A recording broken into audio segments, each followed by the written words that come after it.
Buongiorno, ben ritrovati con Focus TG. C'è stato un tragico schianto nella notte a Schio, a perdere la vita un motociclista, è rimasta ferita la passeggera. È morto nella notte a Schio un imprenditore locale di 50 anni a seguito di un violento incidente stradale. L'uomo in sella alla sua motocicletta con una passeggera di 20 avrebbe urtato un ostacolo sulla strada e perdendo il controllo del mezzo è finito fuori dalla carreggiata contro un muretto. Lo schianto è avvenuto verso l'una in via dell'Artigianato. Inutili soccorsi per salvare l'uomo finito contro un palo della segnaletica e arrivato in codice rosso all'ospedale, mentre la donna giunta in stato di shock in codice giallo non è in pericolo di vita. In corso di ulteriori accertamenti le cause effettive del sinistro da parte dei carabinieri e dei vigili del fuoco. Non sarà eseguita l'autopsia sul corpo di Edoardo Mangano, il 19enne veronese che è morto folgorato da una scarica elettrica nella notte tra venerdì e sabato scorsi dopo essere salito sopra un treno merci vicino alla stazione di Porta Vescovo a Verona. Lo ha deciso il pubblico ministero Alberto Sergi che coordina l'indagine. La causa del decesso è ritenuta certa. Il magistrato ha disposto che il corpo possa essere restituito alla famiglia per i funerali. Gli accertamenti della polizia ferroviaria hanno confermato che la tragedia si è consumata in seguito al tentativo del ragazzo di entrare nella discoteca che confina con i binari della ferrovia. Il 19enne era in compagnia di altri due amici che avevano tentato di entrare in discoteca senza pagare il biglietto scavalcando il muro di cinta posteriore. Quando sono stati scoperti sono fuggiti sui binari e due giovani sono saliti su un vagone venendo colpiti da una scarica elettrica molto forte. Edoardo Mangano non ha avuto scampo mentre l'amico è tornato a casa in stato confusionale e solo il giorno seguente, quando si è svegliato, i genitori hanno scoperto le ustioni alla testa, ha ricordato quello che era accaduto. Così sono scattate le ricerche del 19enne assieme ai genitori che non l'avevano visto ricasare. La polizia ha scoperto il suo corpo riverso sui binari. E una banda di ragazzini che ha creato scompiglio tra le auto in transito lungo la Pontebana è accaduto venerdì notte a Ponte della Priula. Ora l'amministrazione comunale lancia un messaggio alle famiglie chiedendo che si facciano avanti.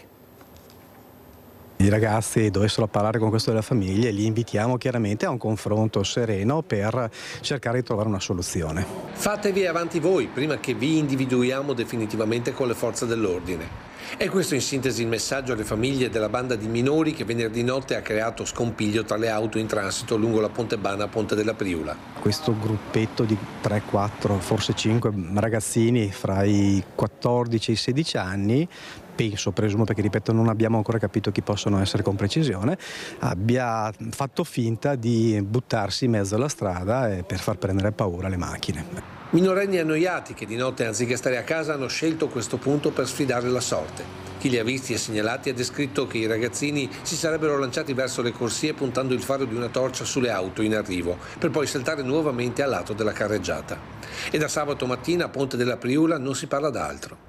Se li vedevo sinceramente uscivo e facevo qualcosa perché queste cose non si fanno, insomma, dove stiamo andando a finire non lo so. Scene che si sarebbero ripetute più volte, segno quasi di un'insana prova di coraggio tra i componenti della banda.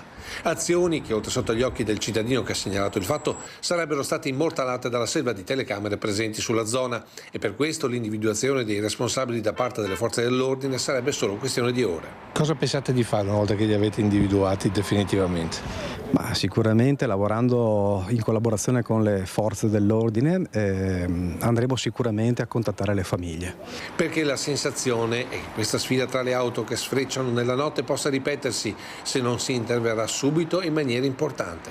E siamo preoccupati, ripeto, come dovrebbe essere un amministratore ma soprattutto come dovrebbe essere un genitore.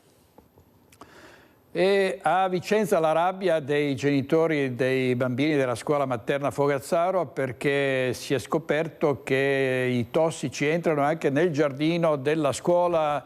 Sentiamo in diretta Daniele Garbin con Federico Cibotto per la parte tecnica. Te Daniele.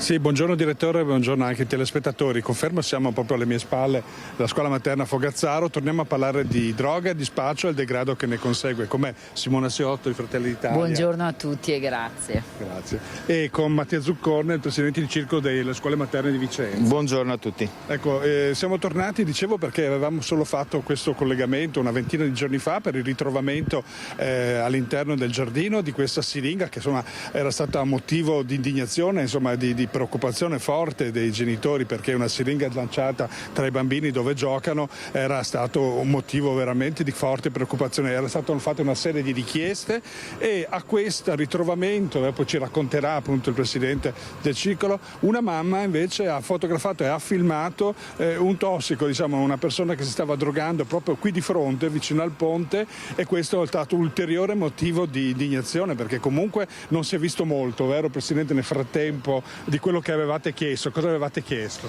Allora, all'amministrazione i genitori appunto avevano richiesto di fare alcuni lavori di protezione nell'ambito all'interno del parco e quant'altro, e i lavori appunto che sono stati eseguiti, come si può vedere, sono dei semplici lavori di normale manutenzione, quindi dal taglio della siepe, la risistemazione della rete, quindi nulla più. C'era stato garantito più controlli, però visto quanto è successo questa mattina probabilmente i controlli non sono sufficienti. Ecco, questa è veramente un'escalation grave questa, no? Certo, perché appunto essendo presidente anche degli asili della città, fatti come questi non si verificano esclusivamente solo qui al Fogazzaro, ma si verificano anche su altri asili, e questa cosa è ben preoccupante. Ecco, voi avete fatto delle richieste specifiche anche per gli altri plessi, intendo? No, non l'abbiamo ancora effettuato, stiamo stendendo appunto delle richieste che faremo prossimamente, nella speranza appunto di cercare di trovare una soluzione a varie problematiche, come in questa circostanza che è successo di questo, tra virgolette, tossico. Sì, il problema è che a questo punto non è una questione politica, ma è proprio oggettiva, perché al di là di tutto è proprio questo, no? Non buttarla in politica. No, non è il fatto di buttarla assolutissimamente in politica, ma il fatto è proprio sotto gli occhi di tutti, dal averla sotto casa ad averla fuori dalla scuola, e quello che fa veramente preoccupare è che nonostante sia successo a distanza di pochi giorni, nuovamente ci troviamo a due passi con l'ennesimo problema della siringa e dei tossici, quindi probabilmente l'attenzione è rimasta alta per 10 giorni, ma non è sufficiente. Ecco, e chi invece vuole a questo punto farsi anche promotore di un'iniziativa sul piano politico, perché insomma vi sembra che ci sia dell'immobilismo, comunque non viene fatto abbastanza, vero Simona Siotto? Cosa ha deciso di fare? Qual è il problema per voi? Beh, il problema è proprio questo degrado e insicurezza dilagante in città. Non basta sistemare la siepe alle nostre spalle della scuola, ma bisogna affrontare quello che abbiamo davanti.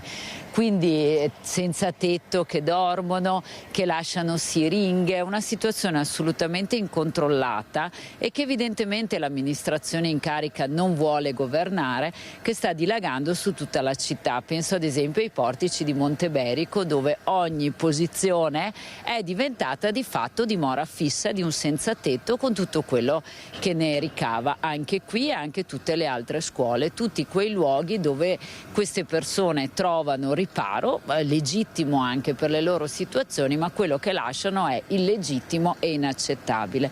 Chiediamo maggiori controlli, una coerenza amministrativa tra il dire e il fare che la città non sta vedendo, e il degrado è veramente diventato a livelli inaccettabili. Allora intanto vi auguriamo buon lavoro e noi Grazie. la cosa... Anche a voi, ecco, grazie. La questione non finisce qui, magari ci sentiremo per ragionamenti. Certo, ovviamente. Per il momento è tutto da Vicenza, direttore, restituisco la linea. Grazie a Daniele Garbino e Federico Civotto. Adesso andiamo invece in diretta a Padova da Valentina Visentin con Cristian Rocche e Allende e passiamo dal degrado e dallo spaccio alla violenza giovanile, le risse tra baby gang, 2 accoltellamenti in una discoteca e al Portello. A te Valentina. Sì, Sì, buongiorno direttore. Solo pochi giorni fa avevamo raccontato della banda di ragazzini che avevano attuato una rissa all'interno del tram. Dopo questo fine settimana ci sono ancora 2 episodi di cronaca con giovani protagonisti, sono tutti ventenni, i ragazzi coinvolti in questi 2 episodi. C'è stato un doppio accoltellamento all'interno di una discoteca. All'origine ci sarebbero comunque motivi passionali legati ad apprezzamenti ad alcune ragazze. 2 giovani si sono accoltellati. La polizia sta facendo ovviamente tutti gli accertamenti per indagare eventualmente alcune persone e soprattutto anche per rivedere la licenza del locale, che non è la prima volta che si trova al centro di questi episodi. Ma la violenza è esplosa anche al Portello, con una rissa che ha coinvolto 6 ventenni padovani. Uno di loro ha un dente rotto, e questa violenza ovviamente fa il cumulo con quelle che vi abbiamo raccontato nei giorni scorsi, e preoccupa anche perché insomma è iniziata la primavera, si comincerà a parlare nuovamente di Movida, e questa violenza giovanile preoccupa insomma per la sicurezza in città. Qui con me c'è Eleonora Mosco, consigliere comunale, capogruppo della Lega. Insomma, raccontiamo di questa violenza giovanile che preoccupa. Oggi il sottosegretario Ostellari qui a Padova ha parlato anche delle misure con il decreto Caivano. Ma insomma, qui a Padova com'è la situazione?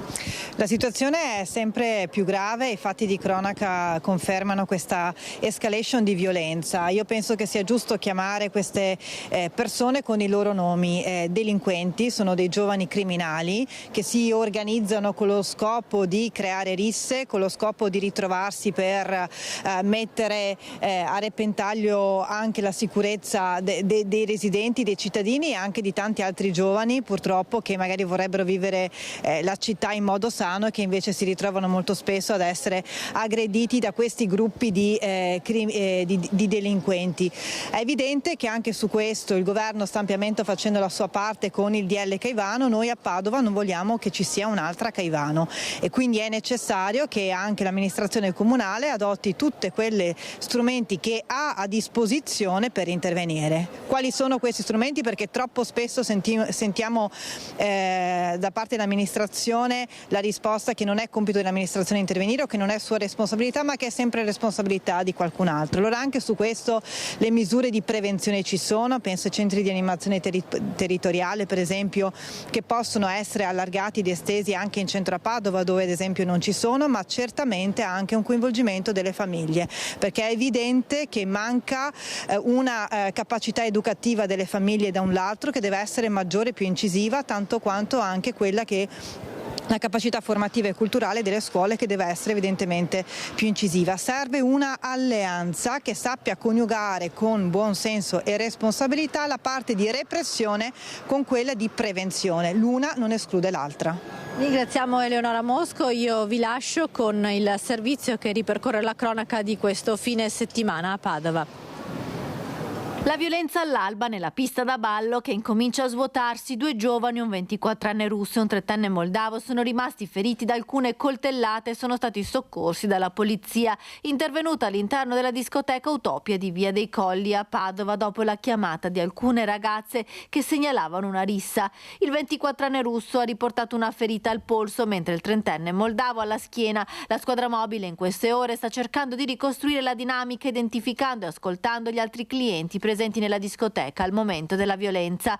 Il questore Marco Dorisio ha disposto anche i controlli sul locale per una possibile sospensione della licenza. Ma quella alla discoteca Utopia di Brusegana non è stata l'unica violenza in città nel fine settimana. Le volanti alle 6 del mattino di domenica sono intervenute anche al Portello per una rissa in strada. A scatenare tutto sarebbe stata la gelosia. 3 ragazze uscite con 3 ragazzi da un locale volevano allontanarsi con un altro gruppo di giovani, e così è scattata la lite. All'arrivo della polizia tutti e 6 sono stati identificati e indagati per rissa. Si tratta di 6 giovani tra i 22 e i 28 anni, tutti padovani. Uno di loro ha riportato la rottura di un dente. Al vaglio del questore possibili misure di prevenzione personale. Curioso incendio questa notte a Villa Angelica, a Villorba, siamo nel Trevigiano, distrutta completamente la barchessa. Andiamo in diretta da Federico Fusetti e da Simone Merlo per la parte tecnica. A te A te Federico. Sì, buongiorno direttore, buongiorno ai telespettatori di Focus TG. Siamo davanti a Villa Angelica, l'Ancenigo di Villorba, con l'assessore ai lavori pubblici Alessandro Dussin. Buongiorno. Buongiorno. Che è stato qui anche questa notte, perché come hai detto alle 22 circa di ieri sera è divampato questo incendio pauroso all'interno della villa che vedete alle mie spalle. Adesso Simone cerca di mostrarvi, ma ovviamente la vegetazione è tra l'altro foltissima, per cui gli stessi pompieri hanno fatto fatica ad entrare, e questo incendio ha interessato soprattutto la barchessa che si trova sulla sinistra del corpo centrale della villa. Pensate che i pompieri sono arrivati da Treviso, Montebelluna, Conegliano, i volontari di Asolo, 5 autopompe, 4 autobotti, 22 pompieri al lavoro in pratica tutta la notte. Assessore, lei era qui, tra l'altro da quello che abbiamo capito la prima telefonata che vi è arrivata parlava di un possibile coinvolgimento delle scuole che si trovano di fianco proprio. Sì, in effetti la prima preoccupazione era proprio che fosse interessato il corpo scolastico, e quindi diciamo la velocità nel anche uscire anche noi per provare a verificare che non ci fosse un interessamento, perché insomma la villa ha sicuramente pregio, ma il corpo scolastico è sicuramente un qualcosa che avrebbe dato un danno forse maggiore dal punto di vista proprio anche di tutti gli alunni, e quindi siamo venuti fuori usciti molto velocemente sia io che il sindaco. C'erano già i vigili del fuoco che erano arrivati, e anche loro diciamo si sono prodigati, preoccupati di mettere in sicurezza anche la parte che l'incendio non propagasse verso la scuola. In realtà insomma era sufficientemente lontano, però chiaramente l'intervento è stato necessario anche della messa in sicurezza verso il corpo scolastico, e dopodiché hanno lavorato sul resto perché non venisse intaccata la villa. Una villa del XVI secolo, quindi certamente antica, disabitata però da parecchio tempo. Qualche possibile causa non si sa ancora, ovviamente. Ma allora adesso non abbiamo ancora notizie sulla causa. Una villa che meriterebbe essere riportata al suo fascino, purtroppo disabitata da molto tempo. Adesso appunto sono ancora in corso le indagini, non abbiamo al momento informazioni puntuali del perché o come sia successo. E la cosa importante è che non c'era all'interno nessuno, quindi non ci sono feriti, nessuno è stato coinvolto. Il primo dubbio effettivamente era che ci fosse qualcuno all'interno. In realtà fortunatamente non ci sono feriti, non abbiamo riscontri, e per quello è l'altro lato molto positivo. Direttore, insomma, ovviamente a questo punto c'è da attendere l'esito delle indagini, i sopralluoghi che anche questa mattina hanno fatto i pompieri, e poi insomma cercheremo di avere notizie in più. Grazie Federico. Davvero è un po' un giallo, perché una villa abbandonata senza che ci fosse all'interno nessuno, almeno si pensa che non ci fosse nessuno, c'è da chiedersi chi abbia appiccato il fuoco, perché qualcuno evidentemente le fiamme non divampano da sole. Vediamo due titoli del Corriere del Veneto. Malore improvviso in Croazia, durante un'immersione è morto un sub veneziano, aveva 50 anni. L'uomo Andrea Drigo era assieme ad amici che condividevano la sua passione nelle acque davanti a Fiume. Viveva a Fossalta di Portogruaro con la compagna e la figlia. E poi Bezos e Sanchez sposi a Venezia con 200 invitati, evento normale, taxi prenotati non più di 30. Qualcuno ha ricordato lo stesso clamore per anche meno clamore per le nozze di George Clooney. E poi il negozio dove si affitta una borsa di lusso a lungo termine, combattiamo il consumismo, è la titolare del Rizzi Republic a Vicenza, che dice: colmato un vuoto nel commercio, le clienti giovani che lavorano con i social e altri ragazzi. Andiamo adesso di nuovo cronaca nera. A Roana c'è stato un blitz della Guardia di Finanza di Asiago in 2 aziende di lavorazione del legno per violazioni ambientali. Rischiano fino a 2 anni di arresto e una multa di 10.000 euro per violazioni ambientali gli amministratori di 2 stabilimenti di lavorazione del legno di Roana dopo le verifiche effettuate dalla Guardia di Finanza di Asiago. Entrambi gli impianti infatti operavano senza le necessarie autorizzazioni per l'emissione di polveri sottili in atmosfera, potenzialmente dannose per la salute dei lavoratori e delle comunità circostanti, oltre ai rischi per l'aria e l'ecosistema. Le verifiche eseguite dalle Fiamme Gialle in collaborazione con il personale ARPAV hanno pertanto quanto portato alla denuncia degli amministratori delle due aziende per violazioni al testo unico sull'ambiente. In uno dei due stabilimenti, i militari della tenenza di Asiago hanno inoltre riscontrato un malfunzionamento nel sistema di aspirazione e filtrazione delle polveri, compromettendo ulteriormente la sicurezza ambientale lavorativa. Sequestrati i quadri elettrici degli impianti di aspirazione per impedire la prosecuzione delle attività di lavorazione del legno fino alla regolarizzazione delle autorizzazioni. Servizio di Vanessa Banzatto, oggi in regia Mattia Pizzaia e Edoardo Paris. Andiamo avanti con la cronaca. È stata recuperata dai carabinieri a Verbagna, in Piemonte, la foto di Giulia Cecchettin che era stata rubata dalla chiesa di Saunara. Dopo la denuncia di uno zio della ragazza, i carabinieri della stazione di Legnaro hanno identificato il ladro, un 70enne del posto, grazie alla collaborazione di Don Francesco Silvano Monetti, parroco di Saunara, che ha messo a disposizione le immagini di videosorveglianza interne ed esterne della chiesa. Il furto era stato compiuto nel pomeriggio del 27 marzo scorso da un uomo identificato poi in questo anziano che si era allontanato a bordo di un appunto, il quale, messo di fronte alle proprie responsabilità, ha consegnato ai militari la cornice contenente la foto rubata, ancora perfettamente integra, che adesso verrà riposizionata in chiesa. C'è da domandarsi, un pensionato di 70 anni non ha meglio da fare che andare a rubare la foto di Giulia Cecchettin? Incredibile.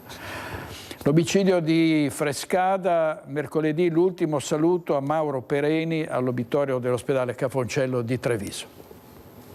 L'ultimo saluto a Mauro Pereni, il 67enne accoltellato al cuore da Barbara Mazzariol la notte del 16 marzo a Frescada, si terrà mercoledì alle 15 all'obitorio dell'ospedale Cafoncello di Treviso. La salma verrà poi inumata al cimitero di Preganziol. Pereni è stato ucciso dalla 56enne trevigiana che l'uomo ospitava da qualche mese a casa sua dopo che Mazzariol era stata sfrattata dal suo appartamento Atera a San Paolo per morosità. L'accoltellamento a seguito di una lite iniziata la mattina stessa è proseguita tutto il giorno fino a quando Mazzariol, con un coltello da cucina, ha colpito al cuore Pereni. Secondo la sua testimonianza si tratterebbe di legittima difesa. Su di lei ci sarebbero segni di lividi, graffi ed echimosi, gli stessi trovati anche sul corpo della vittima. Tra i due, infatti, potrebbe esserci stata una violenta lite culminata con il ferimento a morte di Pereni. Barbara Mazzariol è attualmente detenuta nel carcere femminile di Venezia e deve ora rispondere dell'accusa di omicidio aggravato dai futili motivi.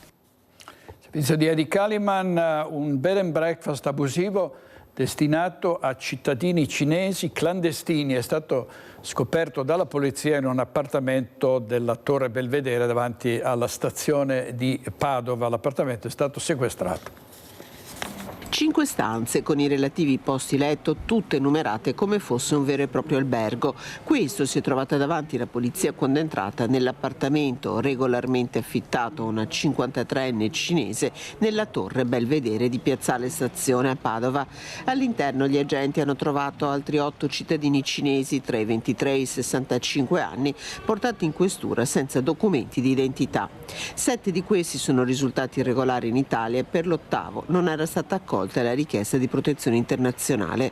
Dagli accertamenti eseguiti dalla squadra mobile è emerso che ognuno dei cinesi pagava alla donna una tariffa di pensione completa variabile dai 10 ai 30 euro al giorno, senza ovviamente registrarne la presenza. Indagini sono in corso per capire attraverso quali canali la struttura venisse pubblicizzata alla comunità cinese.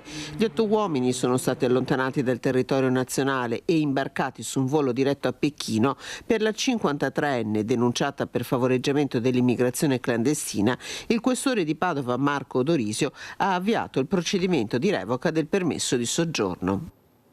Servizio di Chiara Gaiani della nostra redazione di Padova. È stato stroncato da un malore improvviso all'età di 83 anni Don Diego Carretta. Aveva prestato il suo servizio in varie parrocchie dell'Alta Padovana ed era molto conosciuto ed apprezzato. Era in un albergo di Abano Terme con alcuni parrocchiani, come era solito fare Don Diego Carretta, morto nella notte tra sabato e domenica dopo essere stato colpito da un malore improvviso, nonostante il tempestivo intervento dei sanitari del SUEM 118. Aveva 83 anni e per molti anni aveva prestato servizio in alcune parrocchie dell'Alta Padovana, tra i comuni di Fontaniva, San Giorgio in Bosco e Cittadella, negli ultimi anni a San Giorgio in Brenta. Don Diego Carretta era nato a Tiene e dopo aver lavorato per parecchi anni in una filatura aveva maturato la vocazione entrando nel seminario salesiano di Fano. Molte le comunità vicine alla famiglia di Don Diego, con dedizione e amore ha saputo essere una preziosa guida spirituale per molti cittadini, lasciando un segno indelebile nel cuore dei fedeli che hanno avuto la fortuna di incontrarlo nel proprio cammino, scrive nella pagina Facebook il comune di Fontaniva. Un ciclista altoatesino e un turista inglese sono stati soccorsi nel pomeriggio di ieri tra Bassano e l'altopiano di Asiago. Doppio intervento nel pomeriggio di domenica da parte del soccorso alpino di Asiago. Attorno alle 15, su segnalazione del 118 e col supporto dei colleghi della Pedemontana del Grappa, i soccorritori hanno raggiunto un ciclista 58enne di Tires, Bolzano, per un sospetto trauma cranico e una ferita nella parte alta della gamba. L'uomo, partito in mountain bike con un amico dalla località di San Marino a Valstagna per percorrere l'antica via dei contrabbandieri, arrivato sotto Forcella Campesana è uscito dal sentiero cadendo per circa 1,5 metri. Alle squadre di soccorso via terra si è aggiunto l'elicottero di Treviso Emergenza che ha sbarcato con il verricello, equipe medica e tecnico di elisoccorso. È stato necessario aprire un varco tra la vegetazione per facilitare il recupero e il caricamento della barella sull'elicottero. La bici e lo zaino sono stati affidati al compagno che è rientrato con la sua macchina. Poco dopo le 17 è stato recuperato un escursionista inglese che si trovava a Malgazebio sull'altopiano di Asiago. Il turista era infreddolito e con i piedi bagnati dopo una lunga camminata sulla neve. Avvicinatisi il più possibile con fuoristrada e carrello, i soccorritori hanno scaricato 2 motoslitte e raggiunto l'uomo. Prestata la prima assistenza, è stato poi caricato a bordo e riaccompagnato ad Asiago. Servizio di Mirko Cavallin. Non si sente un'eroina, la camionista di Fonzaso, che l'altro giorno, come vi abbiamo raccontato, sulla Valsugana ha messo di traverso il suo tir per bloccare un'auto contromano, evitando così una tragedia. Ci risponde da casa Sara De Bastiani, la giovane mamma camionista, protagonista sulla Valsugana di un gesto anche semplice ma con i suoi rischi e che probabilmente ha salvato una vita. Mi sono trovata sulle 4 corsie della Valsugana e niente, a un certo punto mi sono vista arrivare incontro la 500 rossa, andava piano, per fortuna io tanto l'ho vista che ho preso paura e fortuna ho buttato subito un occhio dietro e avevo delle macchine ma erano lontane e è stata tutta una frazione di un secondo e non c'è proprio stato il tempo da ragionare, perché se ragionavo sul cosa fare mi passava via e lì guardavo tutto dallo specchio e non voglio neanche immaginarmi e niente, quindi per fortuna ho avuto la prontezza di guardare lo specchio. E tanto che ho guardato lo specchio che stavo già comunque rallentando e ho avuto modo di buttarmi di traverso e tanto la signora è arrivata, mi ha guardato un po' persa e poi ha capito perché gli ho urlato sei in contromano, girati e insomma per fortuna è stata anche veloce e ha ripreso il senso di marcia giusto, è ripartita e insomma dopo, è stata un'emozione forte anche per me dopo ripartire e mi è passato dopo tutto per la testa quello che poteva succedere, non a me, però comunque non sono cose belle. Non cercava pubblicità Sara, non voleva diventare un'eroina, semplicemente ha postato sui social l'accaduto, anche confortato da un collega che aveva fatto una foto dal senso opposto di marcia. Ne è nato un tam tam che le ha fatto passare le ore al telefono, che ha permesso alla figlia della signora Salvato di contattarla e ringraziarla. Lei con il camion ha potuto farlo, un automobilista non ne avrebbe avuto la possibilità, ma comunque serve per imparare a non girarsi dall'altra parte. Ho fatto una bella cosa, per fortuna è andata bene per tutti, perché comunque col senno di poi anche solo il gesto che ho fatto io poteva comunque non andare proprio tanto bene, però insomma dai, per fortuna comunque ho avuto il riflesso di guardare i specchi, di vedere se c'erano auto, erano distanti, ho potuto farlo, ero nel momento giusto al posto giusto.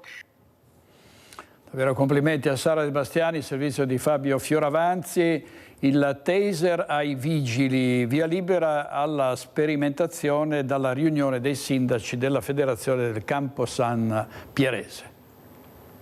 Il via libera all'unanimità è arrivato da tutti i sindaci della Federazione dei Comuni del Campo San Pierese. Su proposta del comandante della Polizia Locale Antonio Paolocci, per 6 mesi 10 agenti saranno abilitati a utilizzare il taser, 2 per ogni turno di servizio.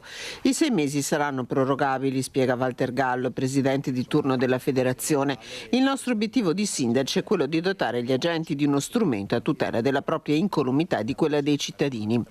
Prima di partire con la sperimentazione saranno individuati 10 vigili che parteciperanno a un corso di formazione, 2 di questi saranno poi certificati come istruttori interni. Il comando della federazione si doterà inoltre di un poligono virtuale che consentirà ai vigili un'assidua attività di addestramento. Servizio di Chiara Gaiani, il CPR di Gradisca, andiamo in Friuli Venezia Giulia, torna al centro della cronaca locale con un altro episodio di violenza notturna. Nel corso degli scontri della scorsa notte un finanziere è rimasto ferito ad una mano. Il CPR di Gradisca torna a essere teatro di violenze per la terza volta dall'inizio dell'anno. In questa occasione alcuni ospiti hanno appiccato il fuoco in diverse aree della zona blu. Le strutture di separazione in plexiglass sono state intaccate dalle fiamme e hanno reso necessario l'intervento dei pompieri. Stando a quanto riportato in una nota da Armando Gallucci, segretario generale regionale del Sindacato Lavoratori di Finanza, i finanzieri in quel momento in servizio per garantire la sicurezza e consentire lo spegnimento degli incendi sono stati colpiti dal lancio di materiali diretti anche alla testa e al volto da parte degli ospiti più violenti. Nel tentativo di disarmare uno di questi, un finanziere è rimasto ferito a una mano. Un'altra notte di tensione e pericolo, insomma, ci sono volute ore per riportare la calma. Stando allo stesso Gallucci, non ci sono più le condizioni per mantenere ancora aperta questa struttura. Con l'aumento del livello degli scontri è a rischio la vita dei rappresentanti delle forze dell'ordine. Nell'ultimo anno abbiamo avuto un incremento, sottolinea, degli episodi di violenza all'interno del CPR, con il ferimento di 3 finanzieri e svariati tra poliziotti e carabinieri.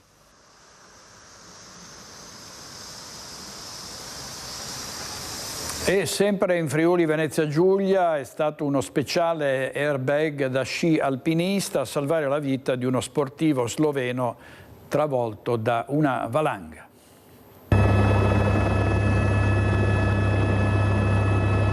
Deve ringraziare lo speciale airbag attivato giusto in tempo lo sci alpinista sloveno di 50 anni travolto da una valanga a 2700 metri di quota sul Monte Coglians. Sono durate ore le operazioni degli esperti della stazione del soccorso alpino di Fornia Voltri assieme all'elicottero con unità cinofila con base a Tolmezzo e l'elisoccorso regionale per recuperare lo sportivo di Kamnik, un paese a nord di Lubiana. L'uomo era in compagnia di altre 2 persone che lo hanno immediatamente provato a soccorrere. Lo sciatore infatti non è stato completamente sepolto dalla massa nevosa. Il distacco è partito dall'alto, quasi dalla cima, innescando un fronte di valanga di circa 40 metri di neve pesante per 200 metri di lunghezza. Nella zona di accumulo la neve presentava uno spessore di circa 1 metro, mentre nel punto in cui il travolto si è fermato era circa 40-50 centimetri. Lo sciatore stava ancora salendo con gli sci ai piedi al momento della valanga. Accortosi dell'emergenza, ha attivato l'airbag che aveva nello zaino, che gli ha consentito di galleggiare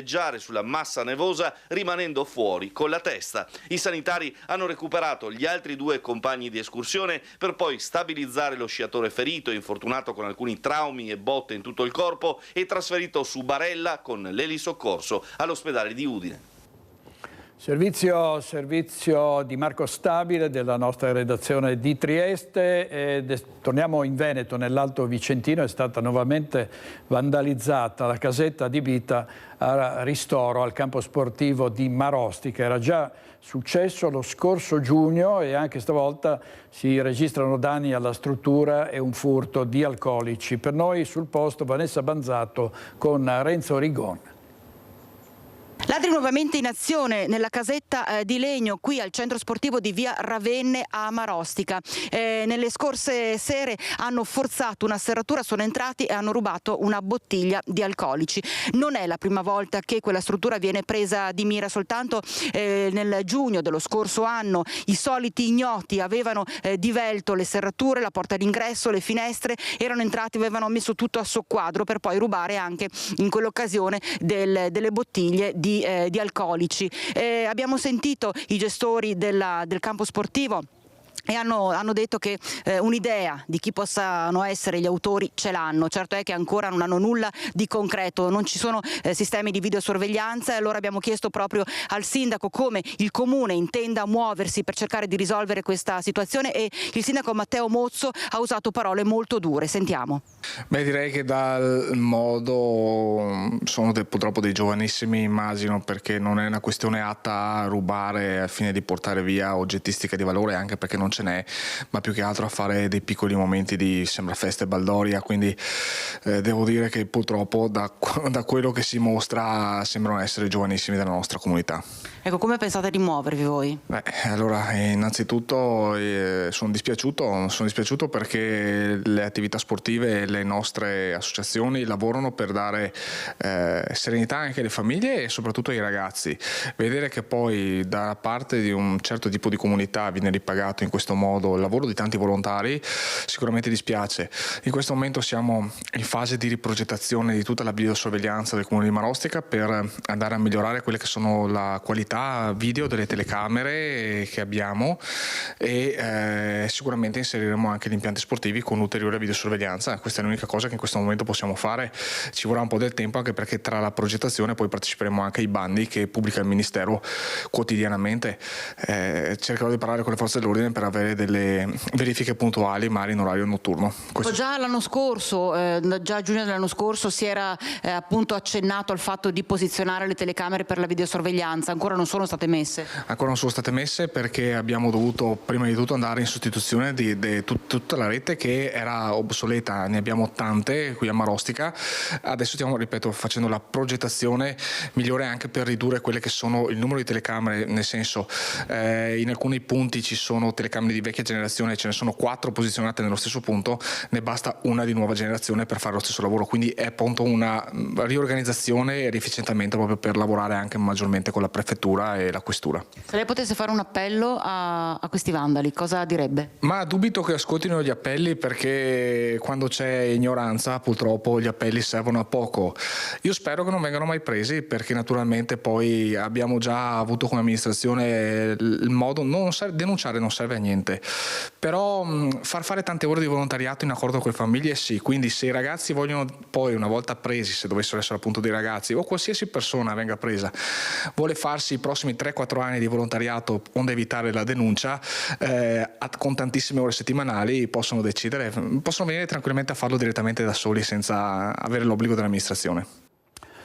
Andiamo alla kermesse della Lega sabato a Padova in vista del congresso del Carroccio il 5-6 aprile a Firenze. Vediamo uno dei tanti titoli che sono usciti sul Gazzettino. Alberto Stefani, io governatore del Veneto dopo Zaia, c'è solo Luca, la Liga si è ricompattata. Tantissimi militanti, davvero affollatissima la sala in cui si è svolta la manifestazione, e ovviamente protagonista è stato il segretario del partito Matteo Salvini.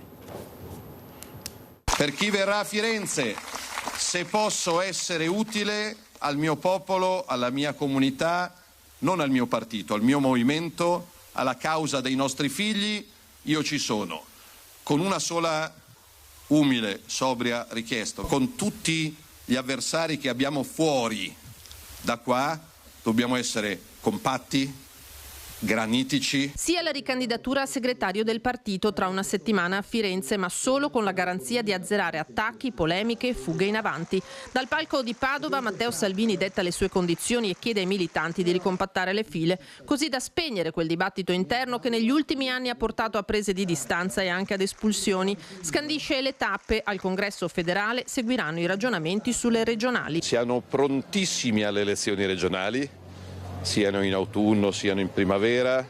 Luca Zaia è e sarà parte integrante della grande squadra della Lega. L'obiettivo è di essere il primo partito. Alla coalizione Salvini ribadisce che proporrà un candidato leghista. Aspettiamo la sentenza della consulta, perché se la consulta eliminasse il limite dei mandati, ovviamente il nome e il cognome noi ce l'abbiamo ed è Luca Zaia. Se così non fosse, porteremo alla coalizione questi decenni di buon governo e una proposta leghista per continuare questo bel lavoro di squadra. Se Zaia non dovesse essere, Salvini esalta il percorso e i meriti del segretario regionale Alberto Stefani. Quanto a Roberto Vannacci, getta acqua sul fuoco. Non c'è polemica, non esiste. Siamo una squadra che cresce, fortunatamente. Sono altri che si stanno riducendo, noi stiamo crescendo. Roberto Vannacci sarà un valore aggiunto, con quale ruolo lo stabiliremo dopo il congresso. Ma il generale manda anche un chiaro messaggio. Sicuramente se qualcuno vuole avere dei ruoli lo fa da iscritto alla Lega. Però questo lo vedrete sabato e domenica a Firenze, no, oggi no. Parla di Lega, collante e pungolo del centrodestra. Salvini invita i giovani sul palco e ripete come un mantra che il partito deve allargarsi, deve includere. Parla di riforma della giustizia sempre più urgente e del programma di governo. Autonomia e premierato stanno insieme, non solo perché c'è nel programma. Avere più poteri alle regioni e avere un governo forte, stabile, eletto direttamente dai cittadini farà dell'Italia un paese più moderno, più efficiente. Logico e naturale, dice, essere autonomisti e sovranisti. Neanche un euro sia speso nel riarmo. La Presidente della Commissione europea, von der Leyen, pensa di essere il cancelliere tedesco, attacca. Se la von der Leyen si sente il primo ministro tedesco, si occupi di Germania. 800 miliardi di euro di debito comune per comprare munizioni, armi, missili e carri armati? No, no e ancora no. Il piano von der Leyen è morto, è finito, è cancellato. Il nostro problema, l'emergenza, sono i carri armati sovietici a est? No, io penso che la nostra emergenza sia l'invasione islamica dai confini a sud. Sul tema dazi, il governo tratti direttamente con la Casa Bianca, conclude, senza la mediazione europea. Trump amico e alleato, col suo vice Vance invitato a Cortina per i Giochi 2026. Servizio di Lina Peronetto, e alla Fiera di Padova Luca Zaia chiude all'ipotesi del generale Vannacci e sulle regionali dice: bloccare il terzo mandato è come dare degli idioti ai cittadini, e lo dice nel momento in cui Human Index praticamente lo valuta come il più amato governatore italiano, una conferma con oltre il 68% dei consensi. Sentiamo. Per me Vannacci al momento attuale è una persona che non ha la tessera da Lega e quindi è di un altro partito o di un'altra fazione, e qui c'è una riunione di leghisti e quindi parliamo di Lega. Mantiene le distanze dal generale Vannacci e da quello che potrebbe in prospettiva rappresentare il presidente del Veneto Luca Zaia, che sul tema interpreta quello che è il sentimento di buona parte dei militanti. In fiera a Padova sale sul palco per un dialogo che tocca Olimpiadi, autonomia e necessariamente elezioni regionali. Il 9 aprile la Corte Costituzionale si esprimerà sul ricorso del governo contro la legge della Campania che consente il terzo mandato, e Zaia alza i toni. A me può andare bene qualsiasi ragionamento, ma è inaccettabile, e questo lo dirò fino alla fine, è inaccettabile che si dica che esiste blocco di mandati per un governatore perché si crea un centro di potere. È come dare degli idioti ai cittadini.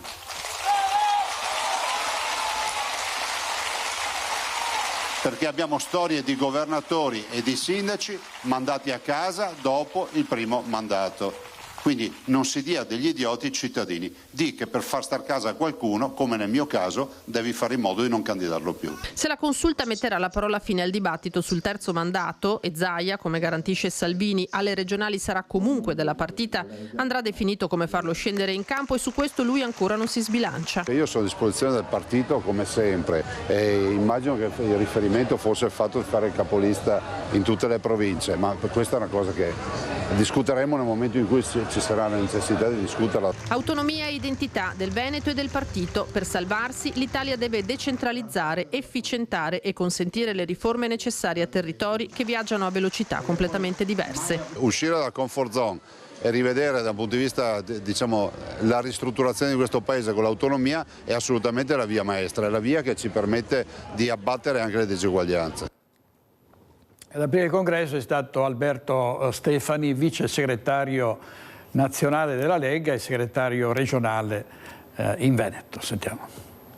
Noi abbiamo semplicemente bisogno di ascoltare noi stessi, di ascoltare la nostra identità, di ascoltare quello che abbiamo dentro, perché siamo l'unico partito identitario esistente e dentro di noi troveremo le energie ancora una volta per vincere le sfide che abbiamo davanti. Futuro e identità. Si gioca tutto sulla mozione che sarà discussa al Congresso federale di Firenze la prossima settimana. Alberto Stefani, segretario della Lega Veneta, gran cerimoniere dell'ultimo evento pre-congressuale in fiera a Padova.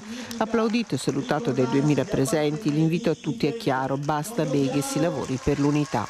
Io credo che un partito abbia bisogno di unità, ma soprattutto ne abbiano bisogno i cittadini, ne abbiano bisogno i veneti. I veneti non vogliono litigi, vogliono una politica seria, sobria, capace, onesta, trasparente. Questo è quello su cui io sto lavorando e questo è quello per cui io lavorerò. 18 minuti di discorso danno avvio ai lavori. Il grazie a Matteo Salvini e quello applauditissimo a Luca Zaia, poi la declinazione convinta della parola identità scandita in molteplici forme, a partire dalle autonomie locali davanti ai sindaci e amministratori della Lega presenti. In nome dell'identità, duro l'attacco a chi la contrasta, tra questi l'Europa. Significa anche difendere la nostra libertà di pensiero contro organizzazioni sovranazionali che fino a qualche anno fa ci dicevano che non potevamo spendere soldi, i sindaci se lo ricordano, coi patto di stabilità, e oggi ci vengono a dire che si possono fare 800 miliardi di debiti per riarmare l'Europa. Noi diciamo no a tutto questo. Applaudito dai presenti, richiama i valori cristiani, fondamentale la difesa del Veneto. Significa difendere la nostra terra, significa difendere la nostra regione, significa difendere il Veneto, e continueremo a farlo con la stessa forza con cui l'abbiamo fatto soprattutto negli ultimi mesi, con tutte le nostre forze. Richiamo puntuale anche nei confronti di Salvini. Salvini ha capito che questo territorio è un territorio identitario, ha accolto la nostra posizione identitaria all'interno del partito. Credo sia assolutamente fondamentale che questo sia avvenuto e io lo ringrazio. Il Veneto deve continuare ad essere identitario, non cambierà mai questa strada. E questo è il precongresso della Lega Padova. Adesso parliamo di rette delle case di cura che sono diventate proibitive per tantissime famiglie. Vediamo a Venezia, dove si parla di un'isola felice, in diretta Ilaria Marchiori. A te, Ilaria. Sì, buongiorno direttore, buongiorno ai nostri telespettatori. È già anticipato, si parla di un aumento di 295 euro appunto delle rette case di riposo in provincia di Venezia, ma appunto come hai detto poco fa, Venezia è per così dire in tal senso un'isola felice. Siamo qui in compagnia dell'assessore alla coesione sociale del Comune di Venezia, Simone Venturini, che ci spiega il perché di questa isola felice. Negli ultimi anni noi siamo riusciti a fare un percorso con le case di riposo pubbliche, i cui consigli di amministrazione sono nominati dal Comune di Venezia, per farle fondere insieme. Prima ce n'erano 4-5 diversi enti con diversi CDA, diversi revisori, diverse centrali di appalto, diverse segreterie, che abbiamo invece fuso in un unico grande ente che si chiama IPAV, e questo ha consentito di fare un lavoro anche di economie di scala e di in qualche modo fare qualche risparmio che oggi mettiamo a disposizione sostanzialmente del territorio, decidendo insieme appunto all'ente e al presidente dell'ente di non aumentare per quest'anno le rette, e se riusciamo anche per il prossimo anno.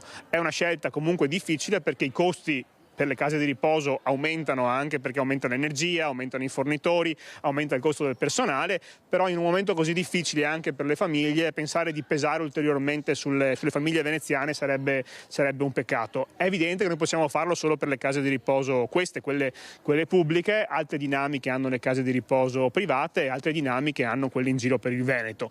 È chiaro che sul tema dell'area anziani siamo una popolazione che invecchia molto, e quindi servirebbe una complessiva riforma del sistema, perché così a lungo andare semplicemente rischiamo o che salti il sistema o che molte persone restino a casa senza strumenti, sostegni e aiuto. E quindi il lavoro fatto in questi mesi è stato quello anche di essere un po' da stimolo, perché arrivino più risorse, in particolare per le impegnative di cura, che sono quelle che consentono alle famiglie di accedere alle case di riposo con la quota sanitaria pagata, lasciando in capo all'anziano e alla famiglia solo la quota sociale, che già è molto impegnativa, e dall'altra parte quindi dobbiamo aumentarle per evitare che persone che ne hanno diritto restino poi fuori da questa possibilità, e dall'altra parte anche fare la riforma delle IPAB. IPAB sono queste case di riposo pubbliche, appunto, di cui si parla da 20 anni di fare questa riforma, ma che invece non arriva.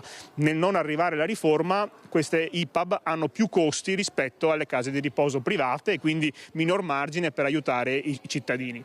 Quindi sono interventi legati a questo tipo di schema, quindi su Venezia per le case di riposo pubbliche quest'anno non aumenteranno le rette e il Comune ha aggiunto ulteriori risorse, 3 milioni di euro, per accompagnare quelle famiglie indigenti o con poche possibilità di contribuire al pagamento di quella retta sociale, e dall'altra parte stiamo rafforzando anche l'assistenza domiciliare, cioè cercare il più possibile di fare in modo che le persone che possono stare a casa con un po' di sostegno stiano a casa tra i loro affetti, nella loro famiglia, sapendo che alle volte questo non è possibile perché la gravità dei casi spinge poi a essere inseriti in case di riposo. Ecco, c'è da aggiungere a quello che lei ha detto, una popolazione che sta invecchiando molto e anche uno stile di vita che è cambiato, mentre una volta c'erano anche 4-5 figli che si occupavano di uno o due genitori, adesso la situazione è completamente diversa. Il nostro Veneto solo 40 anni fa era diverso, c'erano le grandi famiglie, abitavano vicine, si stava tutti insieme nello stesso quartiere, nello stesso casolare, nello stesso contrada.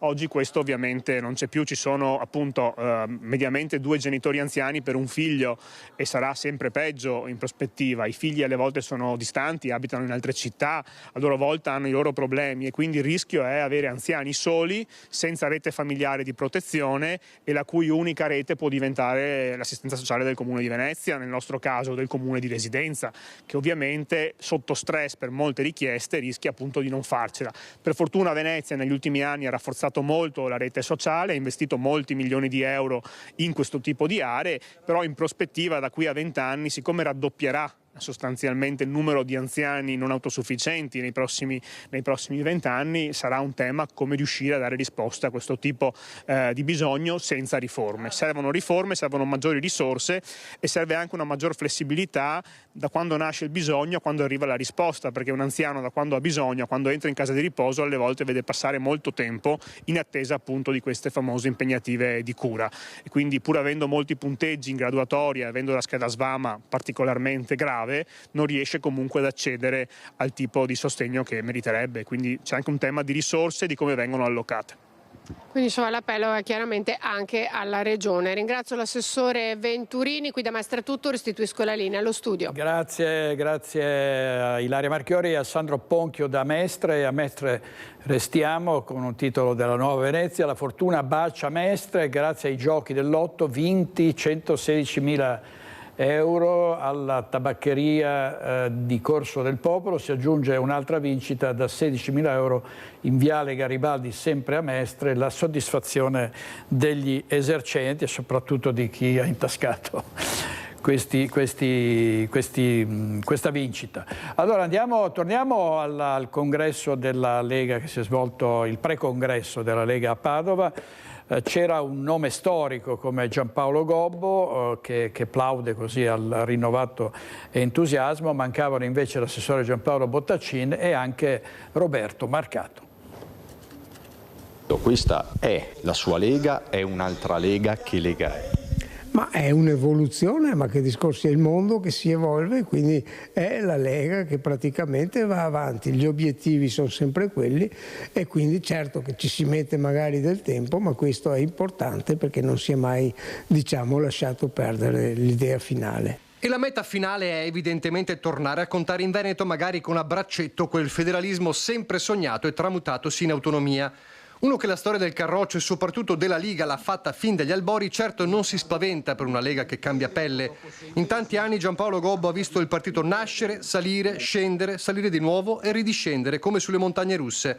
Ma a Padova, salutato dai big sul palco a partire da Matteo Salvini, dice di aver rivisto la scintilla della riscossa. Sono tornato ai tempi miei, di un tempo, vedo una Lega ricompattata, vedo una Lega serena anche, ma sempre per arrivare ai propri obiettivi e quindi di questo mi sembra veramente importante, soprattutto con tantissimi giovani.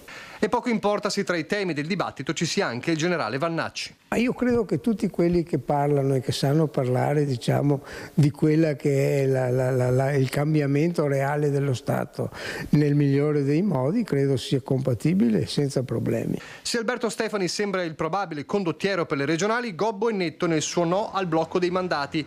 Il pupillo Luca Zaia, uscito dal vivaio della Lega di Marca, merita di guidare ancora la regione e una vecchia volpe come lo storico segretario sa che nulla è scontato. Anche lei, in attesa della sentenza della Corte Costituzionale, potrebbero esserci delle sorprese?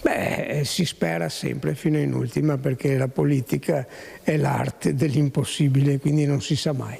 Mai dire mai anche sul fronte dei supposti dissidenti. E c'è chi, come l'assessore regionale Giampaolo Bottacin, non ci sta a essere indicato come grande assente all'evento di Padova. Avevo 2 impegni istituzionali, avevamo una esercitazione in Comune di Setteville, in provincia di Belluno, con 300 volontari della protezione civile, e poi un evento che era già stato rinviato 2 volte, questa sarebbe stata la terza, quindi diventava impossibile, che è l'inaugurazione della sede del centro operativo misto della protezione civile a Pederoba, con un sindaco peraltro della Lega e molti amministratori della Lega, quindi non è che ci fosse qualche dietrologia, semplicemente con il sindaco Turato mi aveva chiesto di fare questa inaugurazione e abbiamo già dovuto rinviarla 2 volte.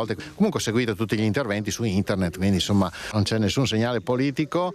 Io peraltro con Salvini mi sono chiarito già l'anno scorso e ne avete avuto anche contezza, insomma, quindi non c'è nessun segnale politico. Ho seguito tutti gli interventi, soprattutto il suo naturalmente, quello di Matteo Salvini, e niente, cioè, ho visto che c'è un partito ricompattato. E chi dice che si sta spostando verso Forza Italia?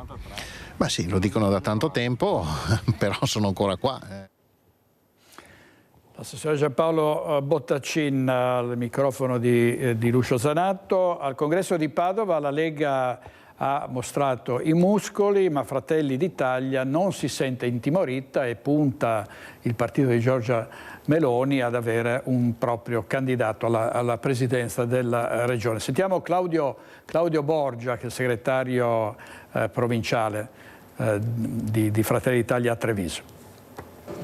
Io credo che su più di 4 milioni di veneti qualcuno all'interno dei partiti di centrodestra che possa prendere, come dire, il testimone di Luca Zaia.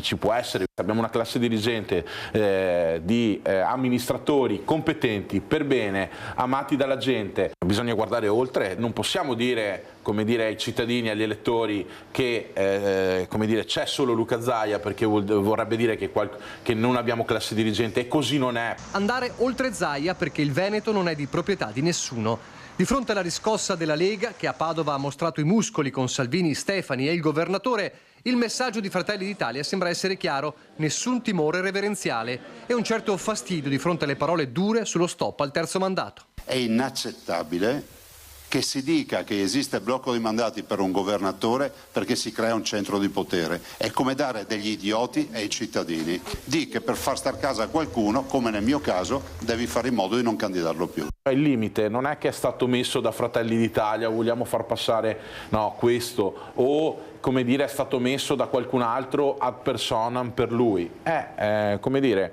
un limite che c'è anche per altri ruoli. È stato introdotto, come dire, anni che furono, e tra l'altro invece quello che è stato introdotto negli ultimi anni invece è il blocco dei mandati agli assessori veneti.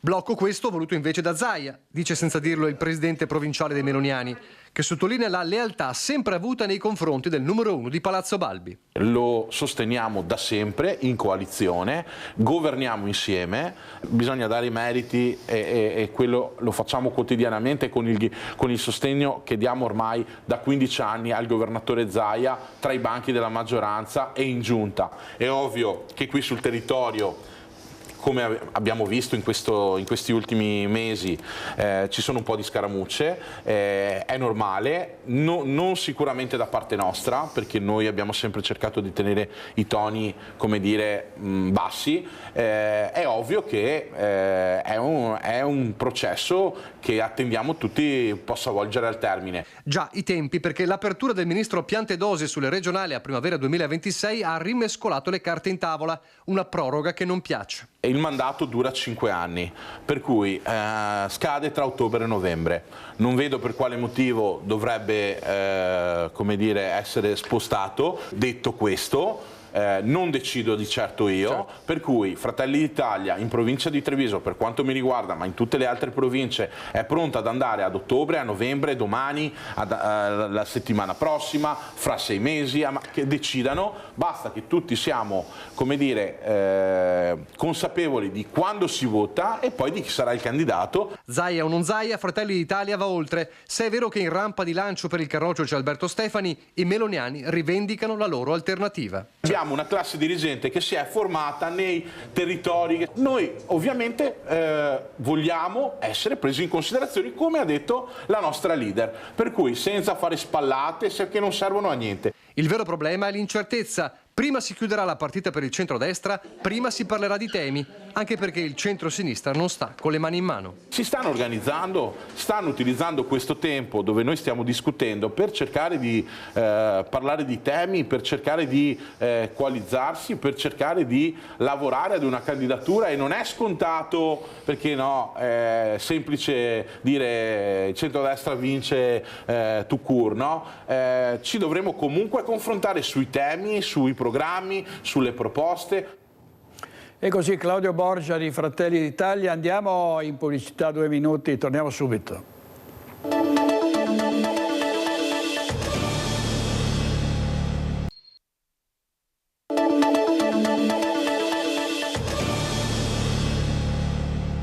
Con Focus c'è stato un provvedimento del governo sugli oriundi, una stretta per frenare tutti coloro che accampando degli avi, trisnonni, eccetera, vogliono avere, diciamo, la cittadinanza italiana, la stretta del governo e poi le polemiche. C'è soprattutto uno scontro all'interno del centrodestra, perché la Lega è pronta a dare battaglia e parla di sangue veneto, ma molti sindaci invece sono di parere contrario. Sentiamo. Era necessaria ed è anche buonsenso. Non possiamo continuare ad avere il comune impegnato, tutto l'ufficio anagrafe impegnato in queste attività, e anche poi riducendo i servizi ai cittadini che normalmente vengono a chiedere la carta d'identità, il rifacimento di documenti. Tira un sospiro di sollievo il sindaco di Cessalto, Emanuele Crosato, e come lui tanti primi cittadini, soprattutto di piccoli comuni, all'indomani del decreto legge targato Tajani, passato in Consiglio dei Ministri, con cui si dà una stretta al conferimento della cittadinanza ai discendenti di italiani. L'automatismo con determinati requisiti di residenza scatterà solo per chi ha un genitore o un nonno nato in Italia. In Veneto e nella Marca da tempo gli uffici anagrafe sono subissati di richieste, riguardano soprattutto oriundi del Sud America. Nel mio piccolo comune di 4.000 abitanti, circa 500 richieste all'anno, tra richieste di accesso agli atti per avere i documenti degli avi lontanissimi e poi le richieste effettive. Crosato, Casacca, Forza Italia, la stessa di Tajani, plaude quindi all'iniziativa del governo, ma il centrodestra è già diviso. Di un errore culturale parla Elena Donazzana da Fratelli d'Italia, mentre la Lega chiede di fatto uno stop. Perché se la motivazione di limitare le cittadinanze è perché i consolati e i comuni e piuttosto che i giudici non riescono a stabilire quali sono le situazioni di illegalità da quelle di legalità, allora è la resa davanti all'illegalità di questo Stato, l'ennesima resa. Non dimentichiamoci che queste persone, quando se ne sono andate dall'Italia, non solo hanno mandato le rimesse in Italia consentendo alle famiglie che rimanevano qui di sopravvivere, ma erano meno bocche da sfamare e di fatto hanno consentito davvero la sopravvivenza fisica dei congiunti che sono rimasti nel nostro paese. Da una parte si vuole limitare il diritto alla cittadinanza per chi ha sangue veneto e italiano, dall'altra si cerca di velocizzare le procedure con lo ius scholae per chi magari in Italia è appena arrivato. Noi siamo molto contrari a questa proposta, una proposta che va rivista e va sicuramente cambiata. Ma anche in casa Lega non tutti la pensano allo stesso modo, così il sindaco leghista di Pederobba. Troppi sono i documenti falsi che vengono presentati le anagrafi comunali. Gli impiegati stanno diventando dei pazzi per scovare questi furbetti. Purtroppo per colpa di qualcuno ne rimette chi ha desiderio di diventare italiano veramente. È ora di finirla, è ora di mettere delle regole ferme ed è necessario mettere una stretta nei confronti di chi fa il furbetto. Meglio quindi, questo è il senso, occuparsi delle persone che in Italia ci sono già. Che risiedono e vogliono sviluppare la propria vita, la propria famiglia qui rispettando le nostre norme e le nostre regole. Servizio, avete sentito il nostro servizio, l'altra sera a Focus c'era Alberto Montagnier di Raisa Venete, sentiamo il suo intervento. La parola stretta non piace mai, no? E specialmente su questo argomento c'è una certa ignoranza a tutti i livelli, nel senso di ignorare, sui motivi per cui 160 anni fa, 140 anni fa per l'esattezza, e i trisnonni, perché ormai parliamo di trisnonni, se ne sono andati. Intanto è un fenomeno tipicamente veneto, perché la nostra regione è quella che subì la massima emigrazione, in questo caso verso le Americhe. È un prodotto di importazione del neonato Regno d'Italia, perché arrivano questi signori che vengono a dirti che vengono a liberarti, ma in realtà si sostituiscono a chi ti occupava prima e creano un disastro finanziario qua nelle nostre terre che non ha avuto eguali in nessun'altra parte del mondo. Effettivamente una regione all'epoca già provata dalla precedente occupazione, che per motivi storici sapeva, cioè prima possiamo anche dirlo, c'erano gli austriaci, austro-ungarici dal 1848, che dopo la seconda guerra di indipendenza persa la Lombardia, sapevano che perdere il Veneto per loro sarebbe stata questione di anni e non investivano più. Per carità, essere all'interno di quell'impero lì aveva anche i suoi lati positivi, diciamo, però poi dopo il 48 prima e il 59 poi, 1859 poi, chiaramente le cose iniziarono a non andare più bene. Non avevamo neanche una filiale di una banca austriaca, tanto per dire. Alberto Montagnier, che spiegava i motivi per i quali tantissimi veneti hanno dovuto lasciare la loro terra. E questa stretta sulla cittadinanza di cui ha parlato prima Christian Arboit, sugli oriundi, vede il plauso del comune simbolo del disagio delle amministrazioni, cioè Val di Zoldo. Il problema di chi vuole farsi riconoscere la cittadinanza italiana era stato sollevato ancora un anno fa dal sindaco di Val di Zoldo, Camillo De Pellegrin, che ci spiegava ancora nel febbraio 2024 come la mole delle pratiche intasasse gli uffici comunali che nemmeno avevano le risorse per evaderle tutte. Oggi c'è soddisfazione da parte del primo cittadino zoldano nell'accogliere l'emissione da parte del governo del cosiddetto decreto flussi. Il decreto approvato ieri il Consiglio dei Ministri sulla cittadinanza Iure Sanguinis segna una svolta epocale. Finalmente sono state riconosciute tutte le istanze che da anni io e la mia amministrazione portavamo avanti sulle criticità legate appunto al riconoscimento della cittadinanza. Ora attendiamo che queste norme vengano valutate anche dalla Corte Costituzionale. Il 24 giugno ci sarà un'udienza in tal senso e ci auguriamo che il decreto tenga e che la politica dia le risposte che ci attendiamo. Il decreto legge approvato dal governo prevede infatti che gli italo-discendenti nati all'estero saranno automaticamente cittadini solo per 2 generazioni. Solo chi ha almeno un genitore o un nonno nato in Italia sarà cittadino dalla nascita. Il ministro degli esteri, Antonio Tajani, ha chiarito che non verrà meno il principio dello ius sanguinis e che i discendenti degli immigrati potranno ancora ottenere la cittadinanza italiana, ma verranno posti limiti precisi, soprattutto per evitare abusi o fenomeni di commercializzazione dei passaporti italiani denunciati proprio da De Pellegrin, che ci fece vedere allora perfino i siti che se ne occupavano. Per Tajani, infine, e a coronamento, la cittadinanza deve essere una cosa seria. Servizio di Fabio Fioravanti. Oltre 500 persone hanno partecipato nel cuore delle colline dell'UNESCO alla marcia contro i pesticidi e la monocoltura del Prosecco, organizzata da diverse associazioni ambientaliste. Tra i manifestanti anche Ivo Nardi, vicepresidente del DOC CG Conegliano Valdobbiadene. Ne sentiamo. Perché essere qui oggi? È per difendere il diritto alla salute e al territorio. Contro i pesticidi, assolutamente. Ce ne sono ancora tanti? Ce ne sono tantissimi, sempre di più. Il loro scopo è quello di penetrare nelle cellule e di uccidere le cosiddette pesti. Ecco perché si chiamano pesticidi. Voci dalla marcia contro i pesticidi che si è svolta tra Cisone di Valmarino e Follina. Oltre 500 persone hanno partecipato a questa manifestazione che punta ad una viticoltura sostenibile e meno impattante sul territorio, come chiede da tempo ad esempio Legambiente. Dagli apicoltori l'allarme non solo per i fitofarmaci. Il primo anno che mi trovo veramente in difficoltà, se non le alimenti muoiono di fame. Ma l'inquinamento non è solo tra i vigneti. Tutta la vallata sana a partire da Revine. Che non è sana adesso? Purtroppo no, poco sana, anzi molto ammalata. Ma per via sempre del Prosecco? Sì, diciamo dei pesticidi e tutto quello che viene usato in agricoltura e non solo, perché adesso stanno incominciando le antenne e altro. Ambiente e anche molto altro, come hanno voluto segnalare con la loro presenza alcuni cittadini di Ciano del Montello. Siamo per la protezione dell'ambiente e le grave di Ciano, come sa, possono essere veramente una minaccia per l'ambiente e la biodiversità.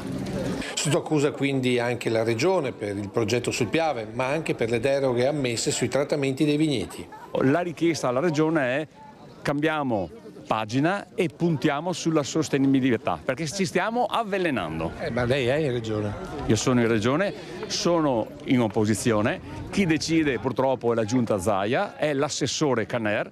Tra i manifestanti anche chi dovrebbe essere invece sul banco degli imputati. I viticoltori sono messi comunque in difficoltà a fronte di cambiamenti climatici sempre più pressanti. Che messaggio date a queste persone che protestano contro i pesticidi ma contro una monocultura anche?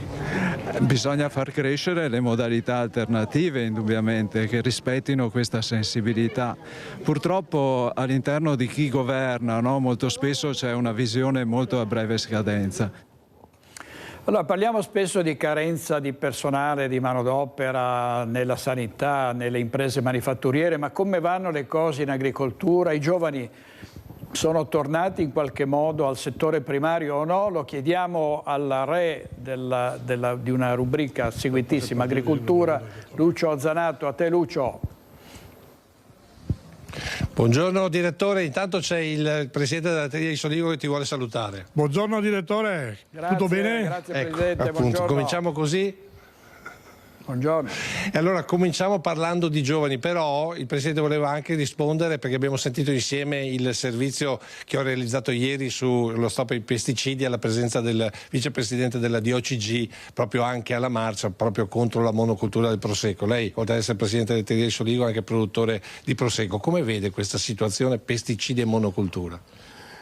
Beh, allora intanto in questo periodo pesticidi non ne vedo assolutamente, no? Vedo le nostre campagne in fiore, vedo dei bellissimi fiori gialli e di altre colorazioni sui nostri vigneti e naturalmente vedo anche degli alveari che io ho attaccato proprio a quello che sono i miei vigneti. Basta rispettare le regole, rispettare l'ambiente, perché l'ambiente va rispettato, tutti vogliamo vivere in un mondo che sia sano naturalmente, poi noi inventiamoci cose che sono un po', come posso dire, sono veramente inventate, no? Per creare difficoltà agli altri. Da una parte e dall'altra ci si può dialogare per trovare anche delle soluzioni che siano intelligenti. Oggi il sistema sta cambiando di principi attivi proprio per andare incontro a quello che sono, no, le problematiche dell'ambiente, ma neanche noi agricoltori ci piace stare, no, se sono dei veleni mortali e via dicendo. Io naturalmente ho i miei anni, no, ho sempre fatto trattamenti sui vigneti, grazie a Dio sto anche bene, no, e erano anni più difficili e spero di continuare, no, anche magari a interrompere a qualcun altro. Ecco, torniamo invece a parlare di latte, perché oggi c'è stata una giornata importante qui all'Istituto Alberghiero di Vittorio Veneto. C'è stata una lezione che sta proseguendo anche adesso, direttore, con uno degli chef più importanti, che vedete qui dietro, c'è proprio anche il banner, no? Con Davide Oldani, che è uno chef di prima grandezza, con una storia davvero particolare che noi racconteremo stasera nel corso del telegiornale. Non è con noi perché sta facendo una lezione chiusa con i ragazzi del Beltrame e non vuole telecamere perché dice se no ci sconcentriamo. Allora, con invece il presidente della latteria di Soligo parliamo di questa lezione che proprio la latteria ha voluto. Perché? Ma credo che parto che sono un produttore, un allevatore e io mi faccio chiamare contadino. Se non seminiamo non raccogliamo, se non alleviamo non possiamo avere naturalmente del bestiame. Allora, a parte il benessere animale, a parte di tenere i nostri animali bene, perché noi viviamo in simbiosi con i nostri animali, e anche per quanto riguarda per quello che è la viticoltura, si cerca sempre di andare avanti e di migliorare. Perché abbiamo voluto questo?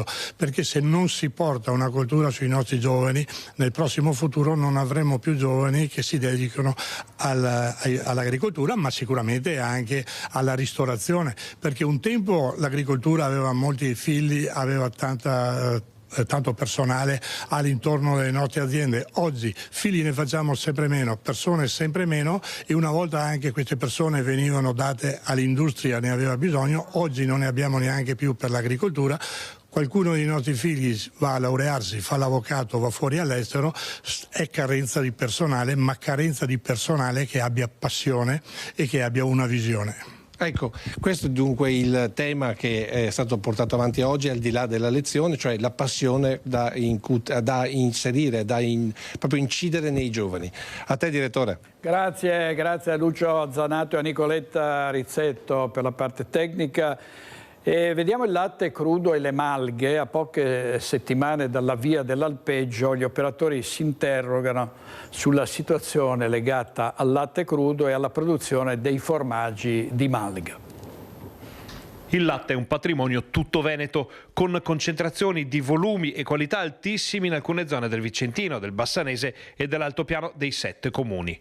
Ma se il latte veneto è uno scrigno prezioso anche per l'economia, il latte crudo è la gemma della corona, il miglior latte che c'è, per farla breve. Il miglior prodotto che possiamo avere, no? Conserva in sé tutte quelle dinamiche organolettiche sul latte che fanno sì di avere l'eccellenza più di qualsiasi altro tipo di formaggio.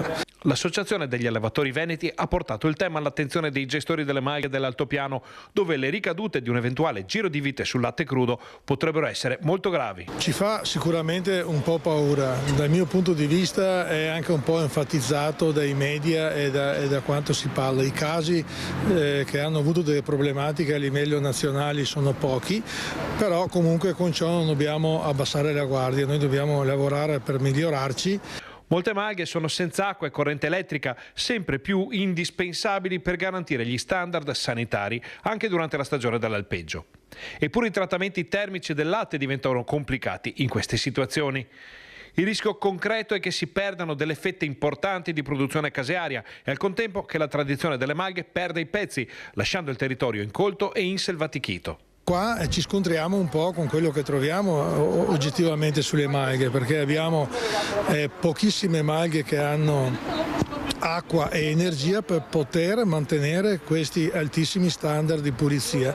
Quindi l'invito qua è alla politica e a chi governa, sicuramente servono degli investimenti per adeguare queste maglie. Da parte sua l'ARAV fa centinaia di migliaia di controlli sul latte per garantire ai consumatori la qualità dei prodotti degli allevatori del Veneto. Noi abbiamo un laboratorio con cui facciamo oltre 800.000 analisi l'anno sul latte e la tecnologia possa implementare queste dinamiche per cui di fronte al consumatore dimostriamo che con analisi di laboratorio il latte è sano e sicuro e i formaggi sono altrettanto sani e sicuri.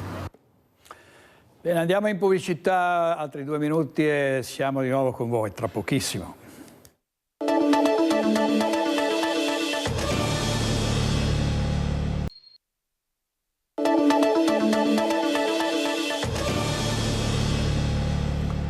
Una manifestazione in campo Santa Margherita a Venezia per la liberazione di Alberto Trentini. C'era per noi Lorenzo Maier. Sentiamo. Sono passate 8 settimane dallo scorso flash mob in piazza San Marco e vi ringraziamo per essere qui e vi ringraziamo per dare risalto al corteo acqueo del 13 aprile. Sapete, ultimamente faccio dei sogni, faccio un incubo, mi trovo in una situazione di pericolo, vorrei urlare ma non ho la voce, vorrei scappare ma le mie gambe non hanno la forza per correre. Poi mi sveglio nell'angoscia e penso che queste siano le stesse sensazioni che sta provando Alberto, senza voce per urlare e senza forza per lottare. Alberto Trentini. Questo nome dovrebbe essere sulla bocca di tutti, perché il primo diritto di ogni persona è quello di essere chiamata per nome, soprattutto quando subisce un'ingiustizia o vive una difficoltà. Dobbiamo pronunciarlo ogni giorno, il suo nome, con un'intonazione di speranza, perché per Alberto non è troppo tardi. È il nome di un ragazzo vivo che la sua famiglia aspetta a casa sana e salvo. Una persona che oggi si allarga e ci comprende tutti, come è accaduto in passato per altri connazionali arrestati, o per meglio dire rapiti, senza precise accuse in un paese straniero. Ora bisogna agire, liberate Alberto. Questa manifestazione in campo Santa Margherita per la liberazione di Alberto Trentini, che ricorderete è il cooperante veneziano, abita al Lido, che è stato arrestato in Venezuela e di cui non si hanno da tempo più notizie. Il kit di sopravvivenza per 72 ore in caso di emergenza lanciato dalla Unione Europea e non per forza in caso di guerra. Sentiamo i pareri dei cittadini a Bassano del Grappa. Hajj Habib, welcome to What's in My Bag Survival Edition. First up, my glasses, super important. Così Hajj Habib, commissaria europea per la gestione delle crisi, propone di preparare un kit per sopravvivere 72 ore, cominciando dagli occhiali, ma poi mettendoci anche dell'acqua, i medicinali, un coltellino svizzero, un caricabatterie, degli accendini. Una proposta che a quanto pare è ancora a questo stadio, forse una provocazione. Sentiamo alcuni cittadini intercettati oggi sul ponte di Bassano. Cosa ne pensano? Per me non serve un kit di sopravvivenza, non serve perché se decidono di fare una guerra, quelle atomiche, non serve. Vabbè, io il coltellino ce l'ho già, la pila anche, sono quasi a posto. Niente di particolare, sarà una buttata che ha fatto. Lei pensa sia necessario in caso di emergenze anche non necessariamente belliche? Direi proprio di no. E spero proprio che non ci sia la guerra. Sì, guardi, le trovo un po' una stupidaggine perché cosa facciamo con sto kit? I have to say it's horrible to propose something in general. Io ho un'esperienza, praticamente vengo dall'Abruzzo, dall'Aquila, del terremoto del 2009.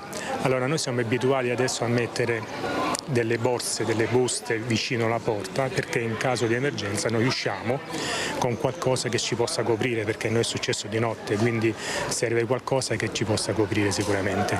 È chiaro che anche è vero che la protezione civile, tutto quello che succede dove il giorno dopo già si hanno gli aiuti sul posto, quindi avere un kit d'emergenza con medicinali, non so, forse per quelle persone che hanno problemi, non lo so, faccio un esempio, diabete eccetera, che hanno bisogno di questo tipo di medicinale, potrebbe essere una cosa buona, altrimenti non vedo proprio l'utilità vera e propria. A Monigo c'è stato un flash mob per ribadire il no al quarto lotto della tangenziale, contro il quale in Regione i Verdi intendono far sentire la propria voce. Noi in Consiglio regionale daremo battaglia con una serie di emendamenti e arriveremo a fare anche l'ostruzionismo perché vogliamo che alle future generazioni resti un po' di territorio per coltivarlo e per produrre cibo a chilometri zero. In via del Comune, a poche centinaia di metri dalla chiesetta di Sant'Anna, il flash mob di ambientalisti, residenti e proprietari dei fondi interessati dal passaggio del quarto lotto della tangenziale. Una settantina, malgrado la pioggia, cartelli alla mano, con il consigliere regionale di Alleanza Verdi-Sinistra Zanoni che promette di contrastare con tutti gli strumenti possibili il progetto di legge 244 per evitare la costruzione di un'opera definita uno scempio. Oggi questa è campagna, domani se venisse asfaltata completamente la legge che stanno discutendo in regione non considererebbe questo suolo consumato, perché le strade sono previste in deroga al consumo di suolo. Ci vedrebbe, oltre che il danno di un'opera che cancella l'ultima campagna di Treviso, anche la beffa di poterci poi candidare a Città Verde d'Europa, perché in deroga al consumo di suolo abbiamo asfaltato tutta quanta la campagna. Penso che sia arrivato il momento di dire basta, e lo diciamo al sindaco Conte, lo diciamo al governatore di questa regione, che anziché parlare della sua quarta o quinta ricandidatura sarebbe meglio che parlasse dei problemi dei veneti, e lo dico soprattutto a tutte quelle forze politiche che su questo argomento continuano ad essere ambigue. Bisogna dire no a quest'opera pubblica. Il traffico si può gestire comunque, è meglio fare sicurezza stradale con interventi tipo rotonde, marciapiedi, mettere a posto determinati incroci, ma evitare di fare uno scempio del genere che distruggerebbe appunto ancora suolo. Comitato Quarto Lotto e Comitato Viabilità Nord di Treviso insieme per fare massa critica. Marilena Rosada, da sempre in prima linea contro il nuovo tratto di tangenziale, chiama a raccolta tutti coloro che, a dispetto dell'appartenenza politica, ritengano l'opera non necessaria e anzi dannosa. Qualsiasi persona appoggia questa causa è benvenuta, quindi anche se leghisti, che so che ce ne sono che sono contro il quarto lotto, vengono, ci dicono facciamo qualcosa insieme, li accogliamo a braccia aperte. Servizio di Lina Paronetto, e chiudiamo con la follatissima cerimonia di consegna del cappello alpino ai cadetti del corso Pasubio Asiago.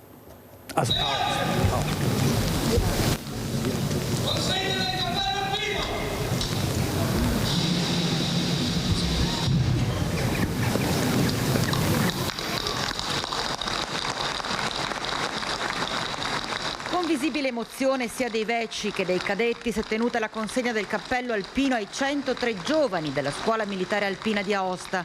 Una cerimonia densa di significati che si è svolta a Bassano del Grappa, città che con gli alpini ha da sempre un legame viscerale.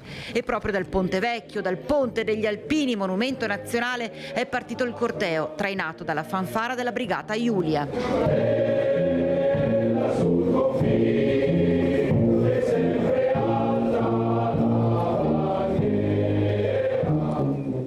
Teatro della suggestiva cerimonia è Piazza Garibaldi, il cuore della città che ha ospitato i 103 soldati e soldatesse del corso Pasubio III. E cari ragazzi, vi dico una cosa, anche se non ce l'avete scritto nella vostra carta d'identità, siete e sarete sempre cittadini di Bassano del Grappa. Viva gli alpini, viva Bassano e viva l'Italia.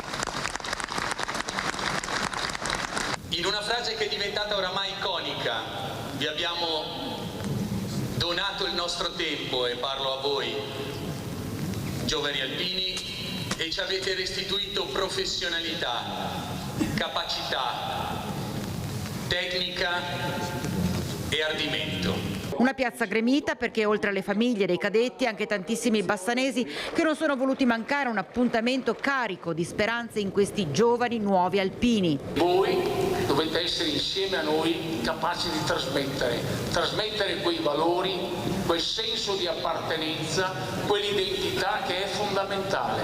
E toccante la preghiera dell'alpino accompagnata dal Signore delle Cime, recitata davanti ai giovani soldati e soldatesse sull'attenti, pronti ad affrontare nuove sfide, ad accogliere quell'eredità alpina che da sempre contraddistingue la nostra gente. Benedici e proteggi i nostri reggimenti, battaglioni, gruppi, compagnie e batterie. Così sia.